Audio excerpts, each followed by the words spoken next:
Today, our conversation for the soul is going to be a little bit different.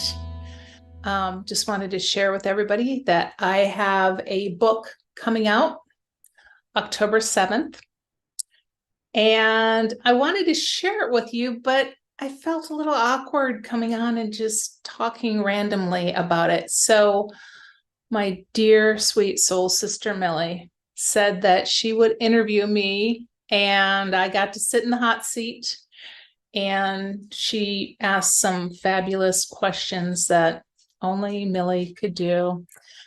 I appreciate her so much, and I appreciate you for listening to this and possibly going on this journey with me. If you are interested in the book, I will post the information below. On October 7th, it's going to be on Amazon for a very special price. So hopefully you see this interview before then and you can take advantage of that. And everybody that has shown up here, I am so very grateful for you. Thank you.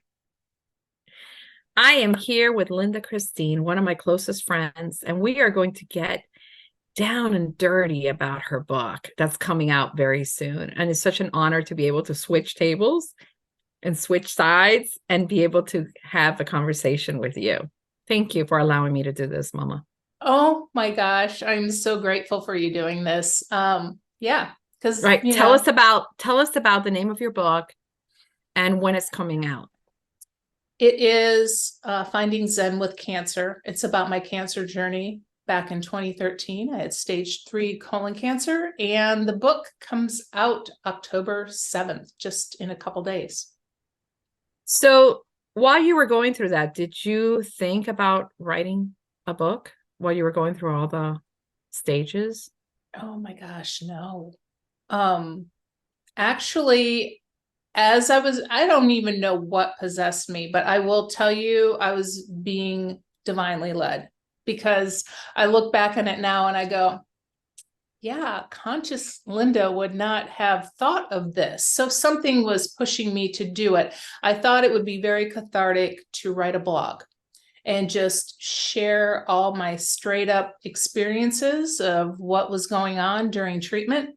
And that's kind of how the book is. It's the blog from 2013, and then it's me now, 10 years later, 2023, looking back on it and just talking about the growth that I've had and what I was witnessing in that Linda version in 2013 and who I am now. 10 years. Yeah. What I find is that now that you're on the other side of that, when did you decide to write this book? Oh boy. I've always been pushed by friends to write some sort of book because I love to write. I'm very much like you. You really, truly are my soul sister, girl. So I was always pushed to write, and then something, again, just listening to divine guidance. It was probably the beginning of last year.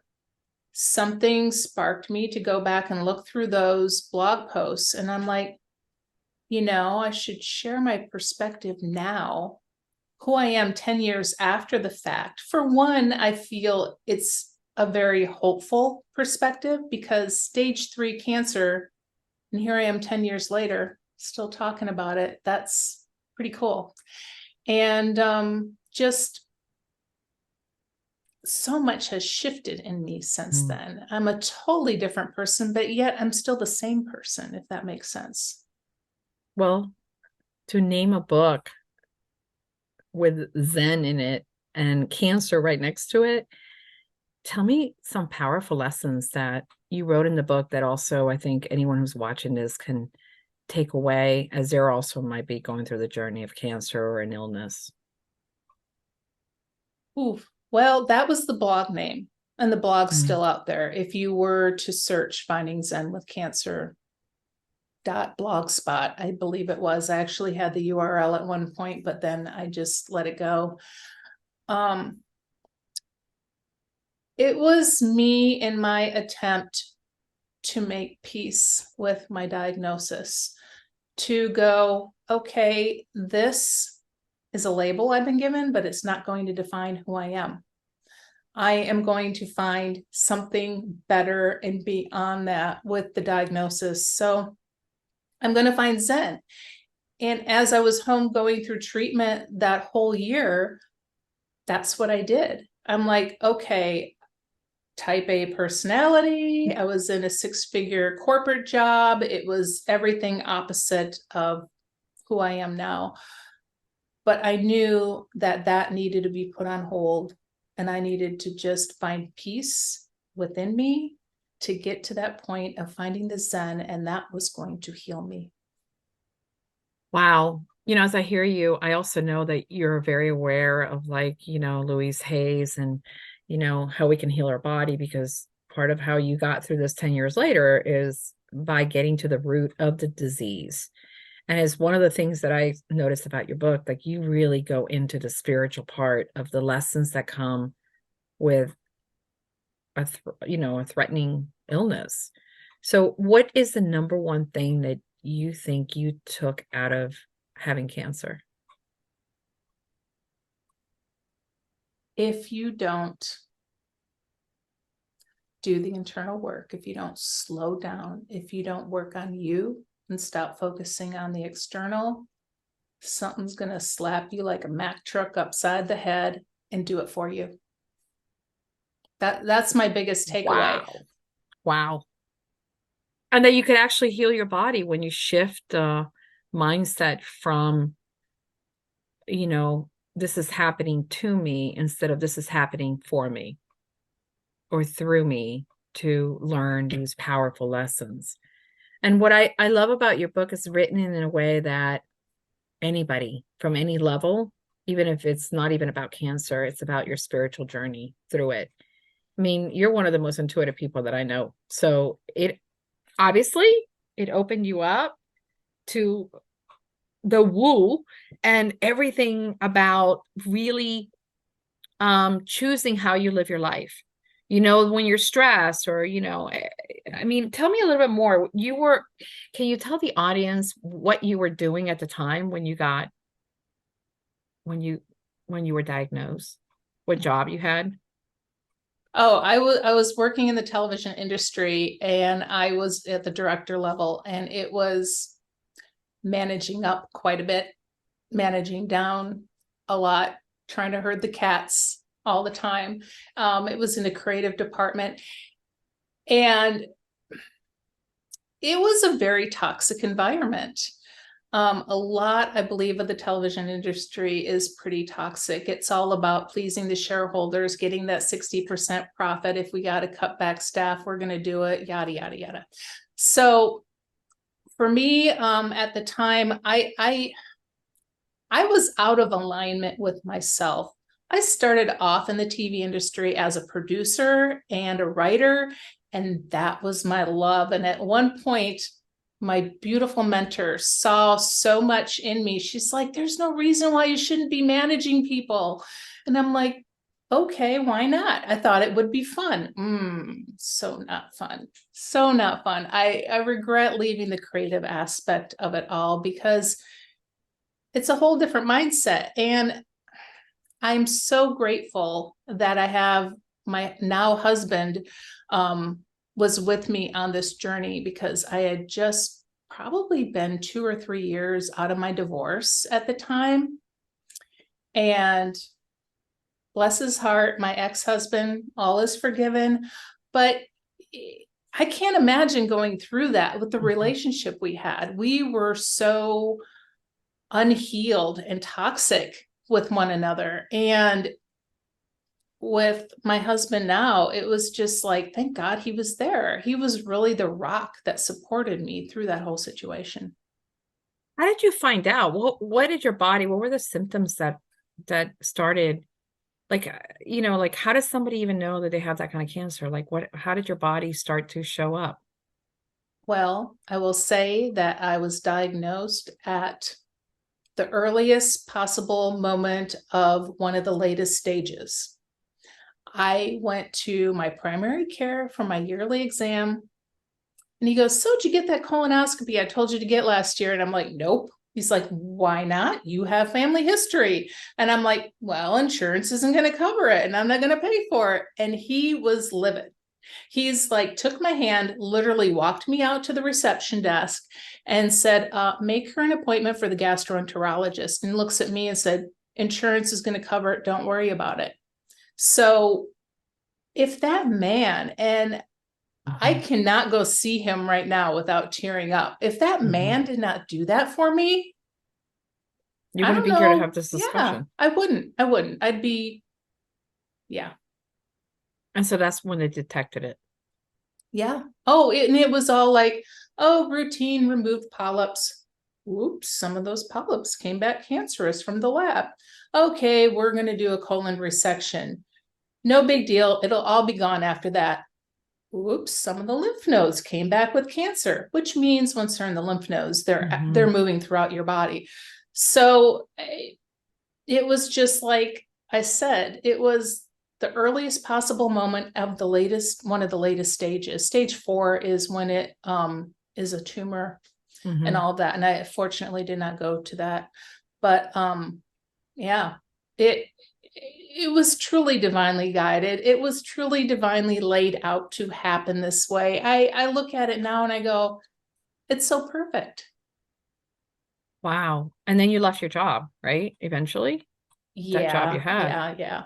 I did. And And they, we're gonna move past that because yeah, I really don't yeah, want to even go yeah, there. But yeah. basically I was let go after that whole experience, and it turned out to be a godsend because previous to that, I had supported my now husband through his journey of changing careers. He was a computer programming teacher at a high school, and he moved down here to be with me, and he's like, well, I'm divorced. I have half of my 401k. I don't know what to do with it. And I said, what is it that you would like to do that you've never had the opportunity to do? And he said, be a pilot. And I'm like, take that money and go be a pilot. And he did. He did in the early 40s, he's like, I don't know, 44, 45 years old. And it's like, good for you. So it came to be my turn, so to speak. And he's like, you know what? Don't go back into that industry. It is toxic for you. Do your photography. Do what you love. You were amazing at it. Well, so I think also the reason that you're also so good at photography is that you have this innate knowing what works and what doesn't work. You bring your spirituality into your work. You bring your spirituality into your writing. You bring your spirituality into healing yourself. And I'm always in awe of how like on you are when you tune in. And I have a feeling that that's why this book is going to be so powerful for so many, because it's not just a story about cancer, but it's all the gifts that you found along the way while healing and actually trying to get yourself out of that fear mind of, oh my God, I might die, and you did it with grace. So thank you for not just doing what you did because you want to be here with me, but also for showing us how it's done. It's beautiful. The book is written beautifully. And I know that you had reservations because you and I spoke about this. And I bet you a lot of people would relate that are authors. How did you feel last week when you were doing that last edit run? Like, can you share with us how you were feeling? I basically had to be talked off the ledge by you, by Sue, by Dana, by everybody, because I'm like reading the final draft and going, oh shit, do I really want people to see this? Is this really, I felt like I was a whiny little baby through half of it, and other parts of it, I was like, gosh, I'm just like bearing my soul here. I don't know that I want to share that with anyone, but come to find out, thank you, Millie. I appreciate you and your guidance so much. Come to find out, this is like par for the course when you're writing a book. And I tell people all the time, it's not just writing it, it's then giving birth to it, allowing it to come through, and then putting it out there to be seen. Because one of the things I feared and you fear is like, I'm really going to be seen now. Well, you wouldn't shift the narrative. You wouldn't be able to help others if you're not truly seen. And your story is beautifully written. And I don't say that just because you're an amazing writer, but it takes a level of awareness, spiritual awareness, to move from what you moved through to where you are today. So thank you for having the courage to do that. Coming from you, that means a lot, because you are like one of the top 10 writers that I know of on the planet. So I appreciate that so much. Yeah, it's very. What else do you want people to take from the book? I would love people to just go into it with an open mind, because let's say you're where I was 10 years ago going through cancer. I had a spiritual awareness at that time. I was very much I was reading Eckhart Tolle. I was doing all those things, really trying to be in the now, which is how I kind of came up with that Finding Zen with Cancer. Because I'm like, how can I make this a thing that's peaceful and not ugly and scary and all of that? So I totally lost the question. What do you want people to Yes. take out of that? Yeah. Thank you. So you're going through cancer, you may not realize that what you're being given is a gift. You might not realize you're being given the gift of time to slow down, to assess, to look at your life, to remove the parts that are discordant with you and bring in new things that really will light your soul up. I would really love people to walk away with that idea, but it really takes an open mindset to be able to do that. You really have to just be willing to just go, okay, here I am. This fucking thing happened to me. Let's see how I can move through this and come out for the better on the other side. And the knowledge that came through you during that time had to have been one that, I have a feeling that it opened you up so much that you yourself didn't even know what you were going through spiritually, right? I mean, it must have been, yeah. Looking back on it now, there's some parts in the book where I reflect back on a blog post and I go, okay, clearly this was a cry for help and I was whining and na. But that's all part of the process too. Just realizing that when you're going through, I don't care what kind of illness it is, there are people that you think are not going to fall out of your life that are going to fall out of your life. Mm-hmm. And then there's other people who you didn't even know they were in your field are going to step up and just cradle you and hold you through the process. So that's so beautiful also. I love it. Well, what I do know is that when it comes out, you're going to feel like a whole set of different feelings.